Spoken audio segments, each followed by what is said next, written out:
Hello, ഞാൻ ഇന്നിവിടെ കാണിക്കുന്നത് ഒരു സിമ്പിളായിട്ടുള്ളൊരു മോരുകറിയാണ് കേട്ടോ. തേങ്ങ അരയ്ക്കാതെ ഉണ്ടാക്കുന്ന മോരുകറി. ചില കറികളുടെ കൂട്ടത്തിൽ മോരുകറി തന്നെ നിർബന്ധമാണ്. ആ കറിക്ക് പകരം നമുക്ക് തൈര് കൂട്ടി കഴിച്ചാൽ ആ ഒരു ടേസ്റ്റ് വരില്ല.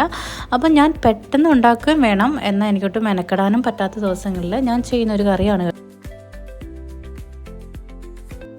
അതിന് വേണ്ടിയിട്ട് ഒരു ചട്ടി അടുപ്പത്ത് വെച്ചു, എണ്ണ ഒഴിച്ചു കൊടുത്തു, അതിനകത്തോട്ട് ഉലുവ ഇട്ടു, പിന്നെ കടുക് ഇട്ടു.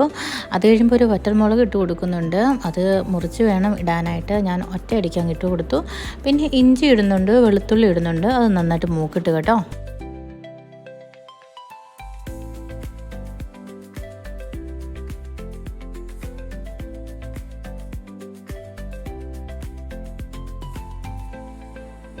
ഇനി പച്ചമുളകും ഉള്ളി ഇട്ട് കൊടുക്കാം കേട്ടോ. അത് കുറച്ച് മൂത്ത് കഴിയുമ്പോഴത്തേക്ക് നമുക്ക് പതുക്കെ പൊടികൾ ഇട്ട് കൊടുക്കാം.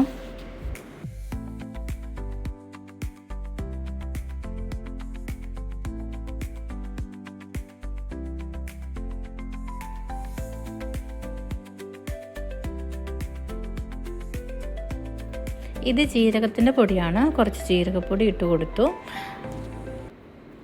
ഇത് മഞ്ഞൾപ്പൊടിയാണ് ഇടുന്നത്. ഇനിയിപ്പം വളരെ കുറച്ച് മുളക് പൊടിയും കൂടി ഇട്ട് കൊടുക്കുന്നുണ്ട് കേട്ടോ.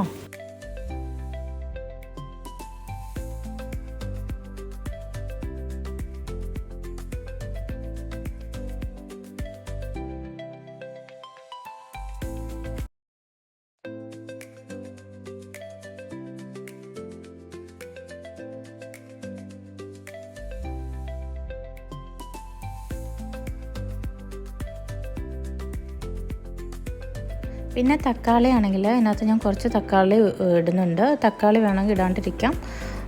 പക്ഷേ കുറച്ച് തക്കാളി കുറച്ചൊന്ന് മൂപ്പിക്കും. തക്കാളി ഒരുപാട് അങ്ങ് മാഷ് ചെയ്തെടുക്കാറില്ല തക്കാളി കേട്ടോ.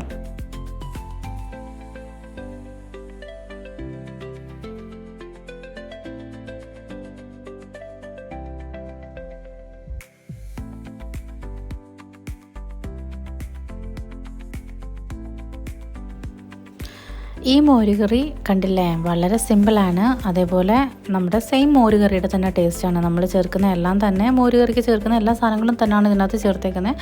അപ്പം അടിപൊളി ടേസ്റ്റാണ്, നല്ല ഗുണമുള്ളതാണ്. നമ്മൾ ഒരുപാടിട്ട് ചൂടാക്കുകയോ കാര്യങ്ങളൊന്നും ചെയ്യുന്നില്ല. അപ്പം ഇതുപോലെ ട്രൈ ചെയ്ത് നോക്കൂ. Thank you.